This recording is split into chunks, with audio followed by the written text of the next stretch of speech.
السلام علیکم ورحمۃ اللہ وبرکاتہ۔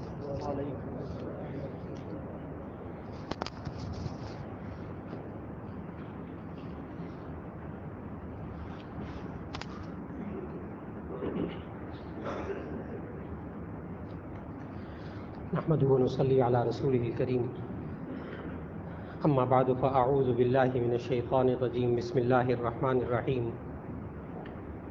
انما المؤمنون اخوة فاصلحوا بین اخویکم واتقوا اللہ لعلکم ترحمون، صدق اللہ العظیم۔ اللہ رب العزت نے ہمیں اس دنیا میں زندگی گزارنے کے دوران کچھ ذمہ داریوں کا پابند فرمایا ہے کہ یہ انسان ان ذمہ داریوں کو پورا کرے، اور وہ انسان کے ذمے فرض اور واجب کے درجے میں ہے، بہت ضروری ہے۔ ان ذمہ داریوں کا گزشتہ جمعوں سے تذکرہ ہو رہا تھا۔ آج کی نشست میں جس ذمہ داری کا تذکرہ مقصود ہے، وہ ذمہ داری اللہ رب العزت نے انسانوں پہ یہ رکھی ہے کہ وہ آپس کے تعلقات کو نہ توڑیں۔ ترک تعلق اس سے منع کیا کہ یہ اس انسان کی ذمہ داری ہے کہ وہ معاشرے میں زندگی گزارتے ہوئے آپس میں قطع تعلقی نہ کریں۔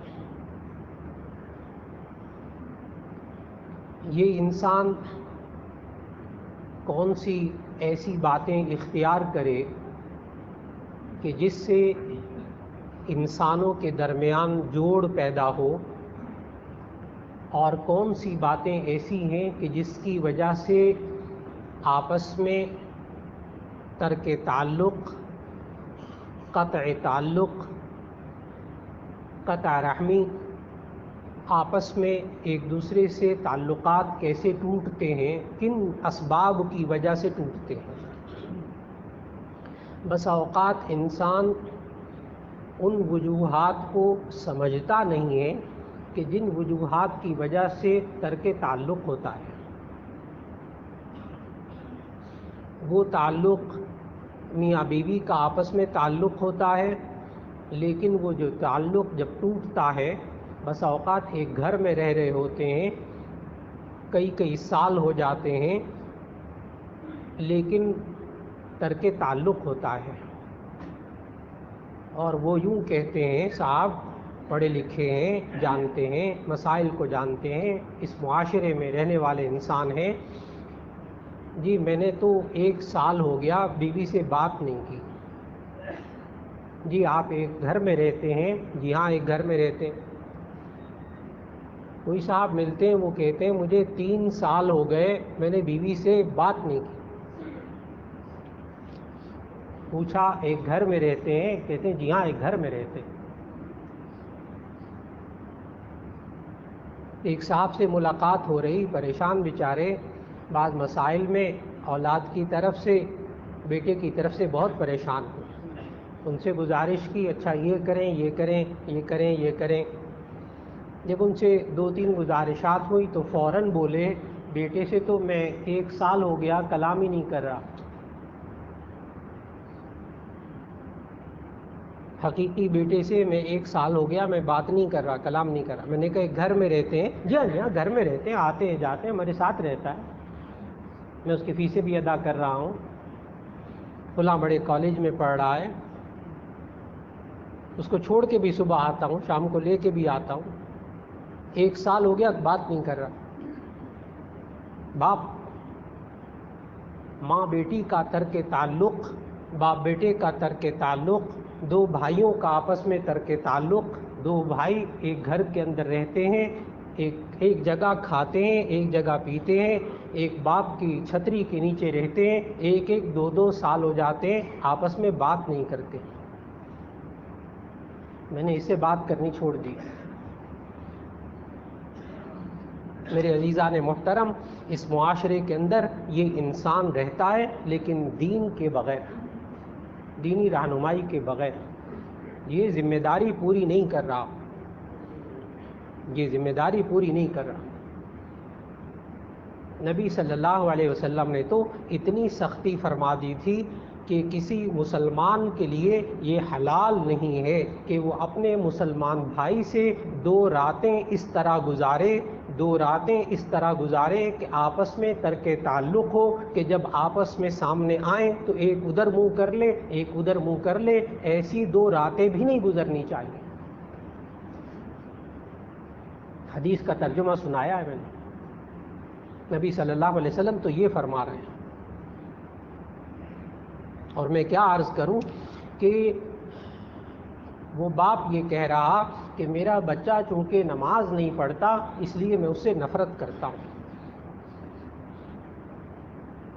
والد صاحب ماشاءاللہ نمازی، بہت نیک متقی،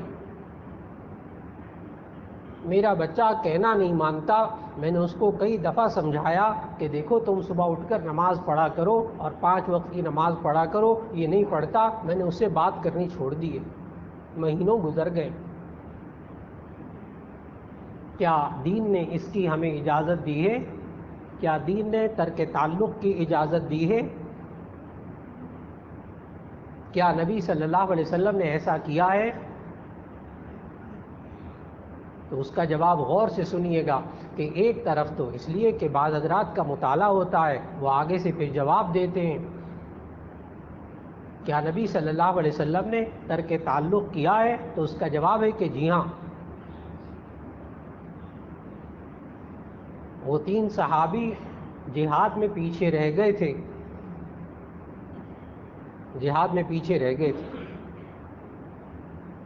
عبداللہ ابن رواحہ رضی اللہ تعالیٰ عنہ وغیرہ، وہ 3 صحابی جب جہاد میں پیچھے رہ گئے کسی وجہ سے، نبی صلی اللہ علیہ وسلم نے کئی ہفتے ان سے کلام نہیں کیا، یہاں تک کہ اللہ تعالیٰ نے قرآن مجید میں وحی الہی کے ذریعے ان کی براءت، بری ہونا ظاہر کیا، پھر نبی صلی اللہ علیہ وسلم نے ان سے کلام کیا۔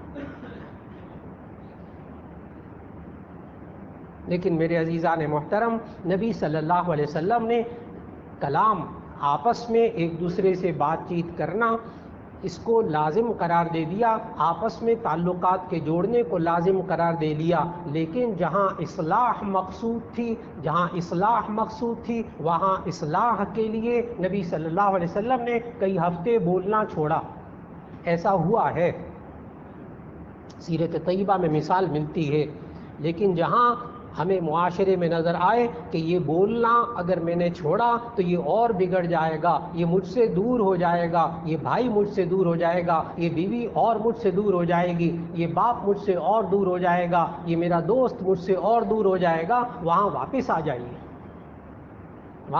جائیے۔ اس لیے کہ نبی صلی اللہ علیہ وسلم نے جو اس وقت ترک تعلق فرمایا تھا ان صحابہ کرام رضوان اللہ علیہم اجمعین سے، وہ اصلاح کے لیے، نہ یہ کہ نفرت کے لیے۔ ہمارا معاشرے کے اندر جو ترک تعلق ہوتا ہے اس کی بنیاد اصلاح نہیں ہوتی، اس کی بنیاد نفرت ہوتی ہے، ہمارا اپنا ذاتی غصہ ہوتا ہے، ہمارا ذاتی کینہ اور غضب اور غصہ ہوتا ہے، اس میں اصلاح مقصود نہیں ہوتی، اس لیے اس کے نقصانات سامنے آتے ہیں۔ میں کیا عرض کروں، آج یہ گھر گھر کا مسئلہ ہے، جو آج کا موضوع ہے، گھر گھر کا مسئلہ ہے، بہت عجیب صورتحال ہے۔ یہ آپس میں ترک تعلق کیسے پیدا ہوتا ہے، بس اوقات انسان کو سمجھ نہیں آتا ہوا کیا ہے۔ میں نے تو اس کو کبھی کچھ کہا ہی نہیں، کبھی برا بھلا بھی نہیں کہا، پھر بھی پتہ نہیں کیوں کھچا کھچا رہتا ہے۔ نبی صلی اللہ علیہ وسلم نے ایک چیز کی نشاندہی فرمائی جس سے ترک تعلق پیدا ہوتا ہے، اور ہم معاشرے کے اندر، میں نے عرض کیا کہ میں ایسی چیزوں کے بارے میں نشاندہی کرنا چاہتا ہوں قرآن و سنت کی روشنی میں، کہ جن کو آج معاشرہ ترک تعلق کی وجہ سمجھتا ہی نہیں۔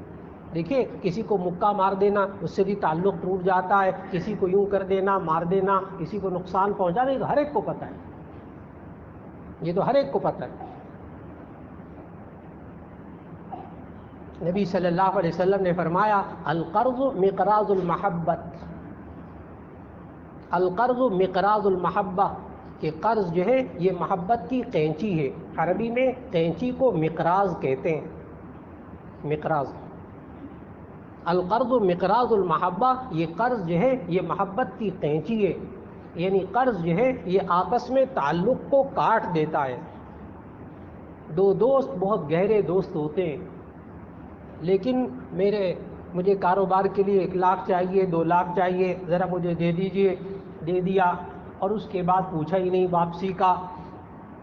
پھر وقت ایسا آتا ہے وہ دیکھتا ہے ادھر سے آ رہا ہے، یہ ادھر سے نکل جاتا ہے، وہ دیکھتا ہے اس مجلس میں اس نے آنا ہے، اس شادی میں اس نے آنا ہے، وہاں جانا ہی نہیں میں نے، وہ پھر سامنے آ جائے گا۔ یہ انسان قرض لیتا ہے اور 2 بھائی آپس میں جدا ہو جاتے ہیں اس قرض کی وجہ سے، 2 دوست جدا ہو جاتے ہیں اس قرض کی وجہ سے، اور معاشرہ اس قینچی کو نہیں سمجھتا، معاشرہ اس قینچی کو نہیں سمجھتا کہ ہوتا کیا ہے قرض لینے سے۔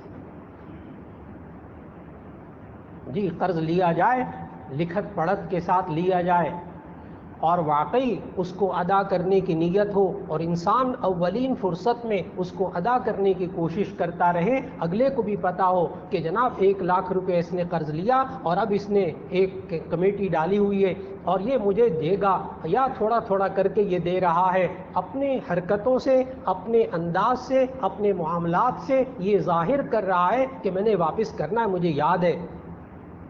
کبھی آپس میں محبت نہیں ٹوٹتی، کبھی ترک تعلق نہیں ہوتا۔ یہ انسان، اس کو نبی صلی اللہ علیہ وسلم نے سمجھایا کہ دیکھو جو چیزیں آپس میں تعلقات کو ختم کرتی ہیں ان کے بارے میں واضح طور پر فرمایا نبی صلی اللہ علیہ وسلم نے، لا تحاسدوا ولا تقاطعوا ولا تدابروا وكونوا عباد اللہ اخوانا۔ لا تحاسدوا، تم ایک دوسرے سے حسد مت کرو، ایک دوسرے سے جیلس ہونا۔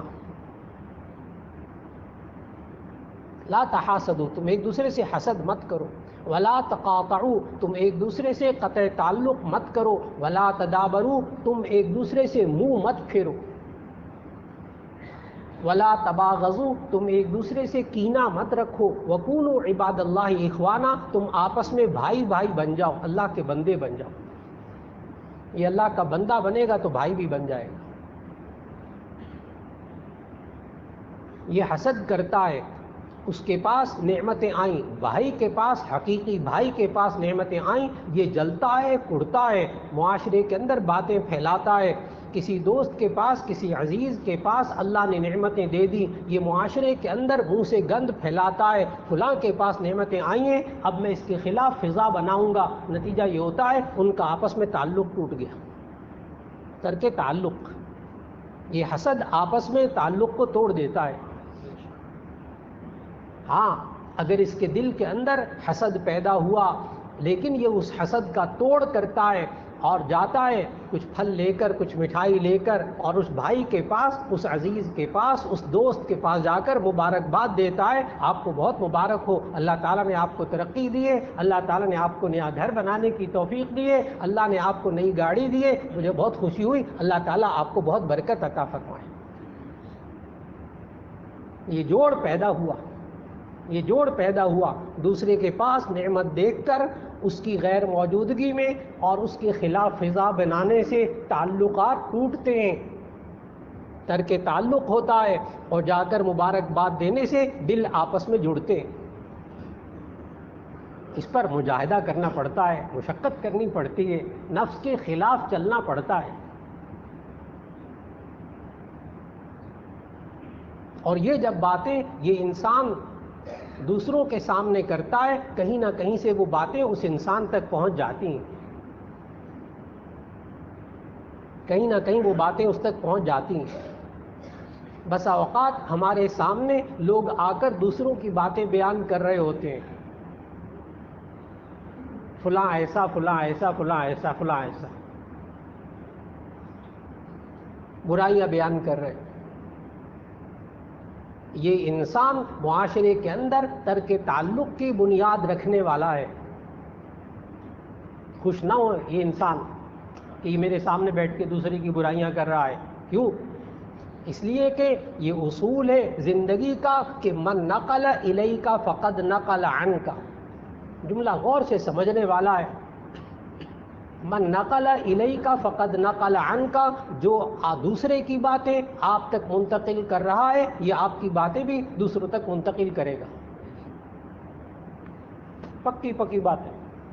جس کی عادت ہے دوسروں کی باتیں ادھر کرنا وہ ادھر کی بات ادھر بھی کرے گا. پکی بات ہے. چاہے وہ عورتیں ہوں چاہے مرد ہوں. اس میں نشانہ بسا اوقات عورتوں کو زیادہ بنا دیا جاتا ہے کہ جو عورتیں ایسی ہوتی ہیں. جی نہیں، مردوں کا بھی معمول، مردوں کا معمول. اس لیے جو شخص دوسرے کے خلاف آپ کے سامنے بات کر رہا ہے یہ ترک تعلق کو پیدا کرنے والا شخص ہے. یہ آپ کی باتوں کو بھی، منفی باتوں کو دوسرے کے سامنے ضرور بیان کرے گا. اس کی عادت ہے. جب انسان یہ سوچے تو کیا انسان اپنے سامنے دوسرے کی برائی کرنے والے کو اچھا سمجھے گا؟ سوال ہی پیدا نہیں ہوتا. وہ کہے گا چپ ہو جاؤ، بس میرے سامنے بات نہ کرو، غیبت نہ کرو. آج غیبت کرنے سے تعلقات ٹوٹتے ہیں. انسان آج معاشرے میں اس بات کو بالکل نہیں سمجھتا. غیبت کرنے سے ترک تعلق ہوتا ہے، آپس میں تعلقات ٹوٹتے ہیں. یہ انسان دوسرے انسان کو دوسروں کے سامنے جب ذلیل کرتا ہے تو اس سے تعلقات ٹوٹتے ہیں. اس سے تعلقات ٹوٹتے ہیں. میں بڑے ادب سے گزارش کروں گا معاشرے کے ان افراد سے جو اپنی جوان اولاد کو دوسروں کے سامنے ڈانٹتے ہیں کہ اپنے اس عمل سے اپنے آپ کو بچا لیں. چھوٹا بچہ ہو 5ویں 6ٹھی 7ویں کلاس میں، اتنا شعور نہیں ہوتا، اس کو آپ تھپڑ بھی مار دیں وہ تھوڑی دیر بعد پھر ہنستا ہوا آپ کے سامنے آ جائے گا. اس میں ابھی اتنا شعور نہیں ہوتا. لیکن جب وہ جوان ہو گیا تو اب ایسی صورت کے اندر اب دوسروں کے سامنے اس کو ڈانٹے بھی نہ، دوسروں کے سامنے ذلیل نہ کرے، ورنہ بحیثیت باپ کے وہ عزت نہیں کرے گا. مجھے دوستوں کے سامنے ذلیل کر دی، کچھ کہے نہ، زبان سے کچھ نہ کہے لیکن اس کا عمل بدل جائے گا. یہ ایک فطرت ہے انسان کی. یہ انسان آج معاشرے کے اندر رہتے ہوئے کمپنیاں چلاتا ہے. بھری میٹنگ کے اندر آپ اپنے کسی معتمد کو ذلیل کر دیں، سب کے سامنے، سارے آفس کے بندے بیٹھے ہوں ان کے سامنے ذلیل کر دیا جائے. اس کے بعد وہ بندہ اخلاص سے کام کرے، بھول جائے اس بات کو، بھول جائے. میٹنگ ہو رہی ہے، سب کے سامنے بیٹھے ہیں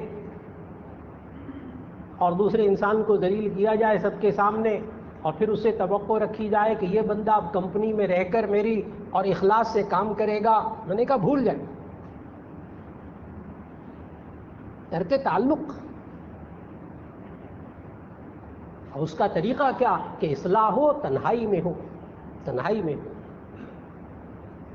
کوئی ایسا کام زندگی میں انسان نہ کرے جس سے تعلقات ٹوٹتے ہیں، رشتے ٹوٹتے ہیں.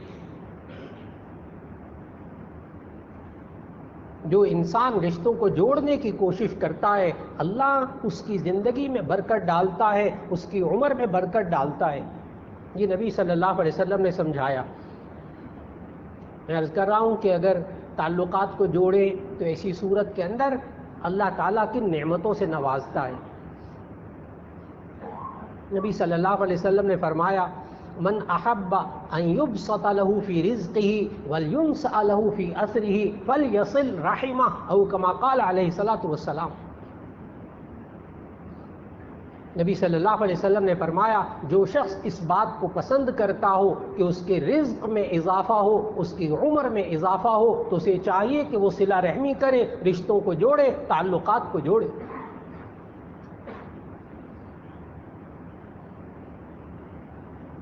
یہ انسان، اس کی زندگی لکھی جا چکی، اس کا رزق لکھا جا چکا، پھر اضافہ کیسے ہوگا؟ انسان الجھتا ہے. جی سچے نبی صلی اللہ علیہ وسلم نے جب ایک بات فرما دی اس میں الجھنا نہیں ہے، اس میں الجھنا نہیں ہے. محدثین نے اس کا جواب دیا ہے. یہ انسان ایسی حدیثیں سن کے الجھتا ہے, کہتے ہیں مولانا رزق طے ہو چکا ہے, عمر زندگی طے ہو چکی ہے, کہاں اضافہ ہوگا. محدثین نے اس کا جواب دیا. اس حدیث کی تشریح میں محدثین نے یہ جواب دیا کہ جناب اگر کوئی انسان صلہ رحمی کرتا ہے اور اس کے رزق میں اللہ نے اضافہ کر دیا, اس کی عمر میں اضافہ کر دیا, تو تقدیر میں یہ بھی لکھا تھا کہ یہ بندہ صلہ رحمی کرے گا, لہذا اس کے رزق میں اضافہ کر دیا گیا, اس کی عمر میں اضافہ کر دیا گیا. یہ بھی تقدیر کا حصہ تھا. اس کو تو نہیں پتا تھا نا, اس کو تو نہیں پتا کہ کیا لکھا ہے وہ, لیکن یہ بھی تقدیر کا حصہ ہے. جو انسان دوستوں کو, رشتہ داروں کو, تعلقات کو جوڑ کے رکھتا ہے, اللہ اس کی عمر میں بھی اضافہ کرتا ہے, اللہ اس کے رزق میں بھی اضافہ کرتا ہے.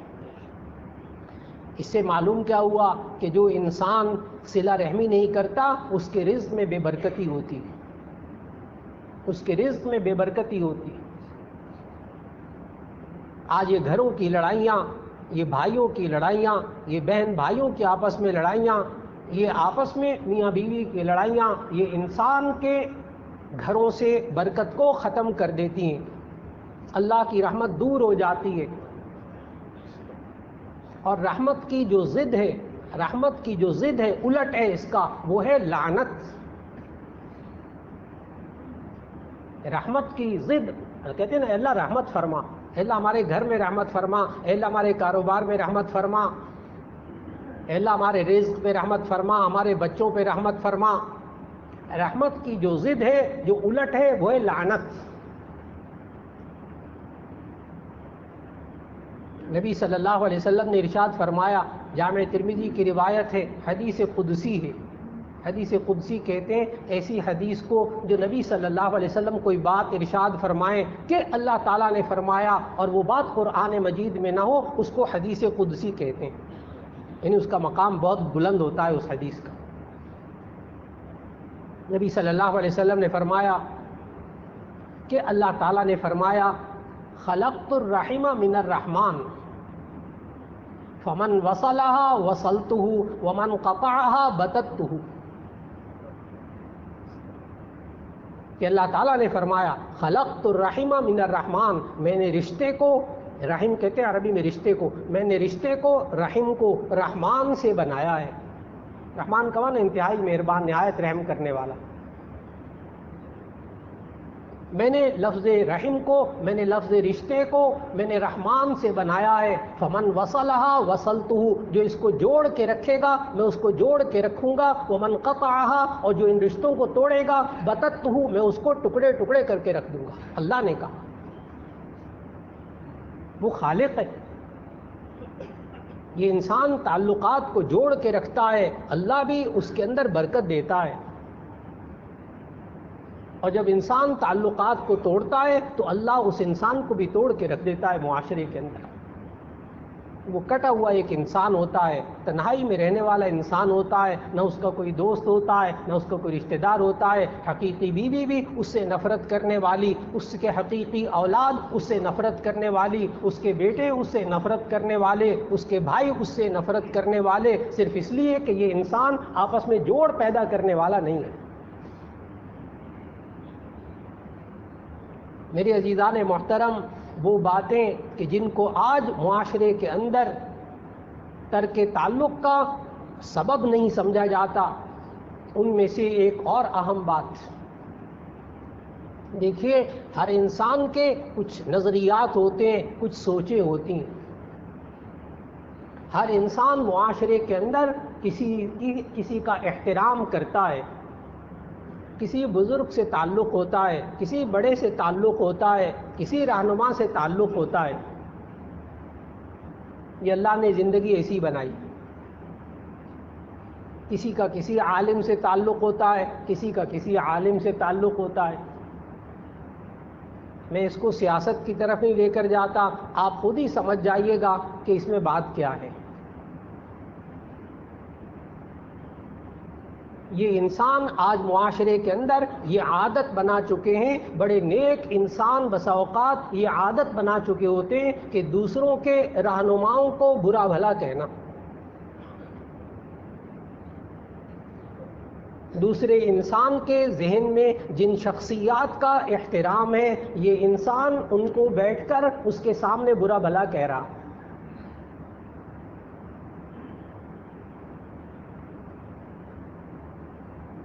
نتیجہ کیا ہوتا ہے؟ قرآن مجید کے اندر دیکھیے حق کیا ہے، باطل کیا ہے. شرک سے بڑا تو کوئی گناہ نہیں، سب سے بڑا گناہ شرک ہے.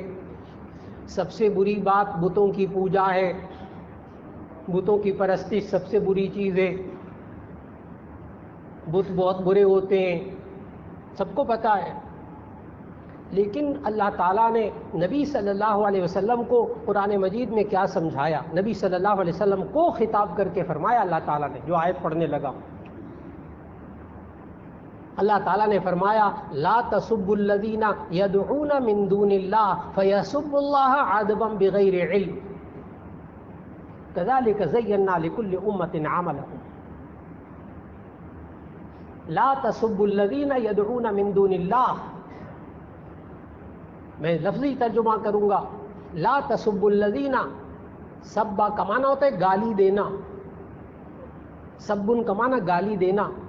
لا تسبوا الذین یدعون من دون اللہ، یہ جن بتوں کو اللہ کے علاوہ پکارتے ہیں، اے نبی صلی اللہ علیہ وسلم آپ ان بتوں کو گالی نہ دیں، آپ ان بتوں کو گالی نہ دیں. کیوں؟ اگلا جملہ غور سے سنیے، فَيَسُبُّ اللَّهَ عَدْوًا بِغَيْرِ عِلْم، پھر یہ اللہ کو گالی دیں گے بغیر علم کے، اور وہ آپ کو برا لگے گا، وہ آپ کو برا لگے گا. لا تسبوا الذین یدعون من دون اللہ، یہ اللہ کے علاوہ جن بتوں کو پکارتے ہیں، ٹھیک ہے وہ معبودان باطلہ ہے، آپ ان کا دلیل کے ساتھ ان کا باطل ہونا بیان کیجئے، دلیل کے ساتھ ان کا غلط ہونا بیان کیجئے. آپ بتائیے کہ یہ ایک مکھی بھی پیدا نہیں کر سکتے، یہ کسی چیز کے مالک نہیں ہیں، یہ تو پتھر کے بت ہیں، یہ تو نہ انسان کو فائدہ پہنچا سکتے ہیں نہ نقصان پہنچا سکتے ہیں. پورا قرآن حکیم بھرا پڑا ہے بت پرستی کے خلاف، سمجھایا ہے انسان کو اللہ تعالیٰ نے. لیکن اللہ تعالیٰ نے کیا کہا؟ لا تسبوا الذین یدعون من دون اللہ، یہ اللہ کے علاوہ جن بتوں کی پوجا کرتے ہیں آپ ان کو گالی نہ دیں. کیوں؟ ہوگا کیا؟ اگلا ریئیکشن کیا ہوگا کہ فیسب اللہ عدوا بغیر علم، پھر یہ اللہ کو گالی دیں گے بغیر علم کے اور وہ آپ کو برا لگے گا. آج یہ انسان معاشرے کے اندر رہتے ہوئے، میں ایک عرض کر رہا ہوں، ترک تعلق کی وجہ نہیں سمجھتے، اور یہ بہت اہم وجہ ہے. باپ بیٹا، باپ کے نظریات کچھ اور ہیں، ایک بھائی کے نظریات کچھ اور ہیں، ایک بھائی کے نظریات کچھ اور ہیں. جوان ہیں، گھر میں رہتے ہیں اور الگ الگ کمروں میں رہتے ہیں، الگ الگ کھانا کھاتے ہیں، ایک دوسرے کی شکل دیکھنے کو تیار نہیں ہیں. ایک اس سے وابستہ، ایک اس سے وابستہ، ایک اس سے وابستہ. وابستہ ہونے سے تعلقات میں فرق نہیں پڑتا، وابستہ ہونے سے تعلقات میں فرق نہیں پڑتا. فرق پڑتا ہے اس آیت پر عمل نہ کرنے کی وجہ سے. یہ اس کے رہنما کو گالی دے رہا، وہ اس کے رہنما کو گالی دے رہا، وہ اس کے رہنما کو گالی دے رہا، یہ برداشت نہیں کر رہا، یہ برداشت نہیں کر رہا. جو عرض کرنا تھا وہ عرض کر دیا. آج معاشرے کے اندر باپ بیٹا بسا اوقات ایک جگہ بیٹھ کر کھانا کھانے کو تیار نہیں ہے. میرے عزیزان محترم، دو بھائی، حقیقی بھائی، بڑی محبت کرتے ہیں، کاروبار میں ایک ہیں، ایک جگہ کاروبار کرتے ہیں، ایک جگہ کھانا کھاتے ہوں گے، لیکن دلوں میں بہت دور ہو گئے. اور وجہ صرف کیا کہ وہ اس کے ذہن میں جو شخصیات ہیں، دینی شخصیات ہیں، کوئی کسی شخصیت کو ذہن میں رکھے ہوئے، کوئی کسی شخصیت کو احترام ذہن میں رکھے ہوئے. یہ کوئی بری بات نہیں ہے، کسی کا کسی عالم سے تعلق ہوتا ہے، اس لیے یاد رکھنا چاہیے کسی عالم سے کسی کا تعلق ہو، کسی دیندار سے تعلق ہو، کسی اللہ والے سے تعلق ہو، کسی بزرگ سے تعلق ہو، تو ایسی صورت میں اپنے بزرگ کو اچھا اور دوسرے کے بزرگ کو برا بھلا کہنا، یہ کبھی غلطی نہیں کرنی چاہیے، یہ کبھی غلطی نہیں کرنی چاہیے. اس سے آپس میں تعلقات ختم ہو جاتے ہیں، تعلقات ٹوٹ جاتے ہیں. ایک دوسرے کے جذبات کا احترام، ایک دوسرے کے خیالات کا احترام، اپنی زبان پر قابو، یہ وہ چیزیں ہیں جن سے آپس کے اندر آج ترک تعلق سے بچا جا سکتا ہے. اللہ رب العزت ہمیں معاشرے کے اندر اس ذمہ داری کو نبھانے کی توفیق عطا فرمائے کہ آج معاشرے کے اندر، گھروں کے اندر، میاں بیوی کے اندر، باپ بیٹے کے اندر، دوستوں کے اندر، احباب اور رشتہ داروں کے اندر جو ترک تعلق کی ایک فضا بن گئی ہے، اللہ اس فضا کے خلاف ہمیں آپس میں تعلق پیدا کرنے کی توفیق عطا فرما دے، دلوں میں محبتیں عطا فرما دے، نفرتوں کا اللہ خاتمہ فرما دے۔ وآخر دعوانا ان الحمد للہ رب العالمین۔